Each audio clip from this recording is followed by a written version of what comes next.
పుణ్యక్షేత్రమైన శ్రీ జొన్నవాడ కామాక్షి తాయి దేవస్థానం నందు హుండీలు లెక్కింపు కార్యక్రమం దేవస్థాన ధర్మాదాయ శాఖ అధికారులు దేవస్థాన కార్యనిర్వహణాధికారి గారి సమక్షంలో హుండీలు తెరిచి భక్తులు శ్రీవార్లకు సమర్పించిన కానుకలను లెక్కించారు.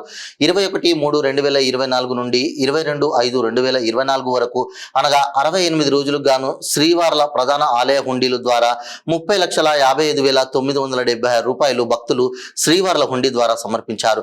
ఈ కార్యక్రమంలో జె వెంకట సుబ్బయ్య సహాయ కమిషనర్ మరియు కార్యనిర్వహణ అధికారి, శ్రీ రాజరాజేశ్వరి అమ్మవారు దేవస్థానం నెల్లూరు వారు శ్రీ ఆరక చైతన్య, ఇన్స్పెక్టర్ దేవాదాయ శాఖ కోవూరు వారు దేవస్థాన సహాయ కమిషనర్ మరియు కార్యనిర్వహణాధికారి, విరుపావగ్జల గిరికృష్ణ, స్థానిక ఏపీజీ బ్యాంక్ అధికారులు, ఆలయ సిబ్బంది మరియు విద్యాసాగర్ కృష్ణ ఆధ్వర్యంలో state bank of India retired ఉద్యోగులు, భక్తులు తదితరులు పాల్గొన్నారు.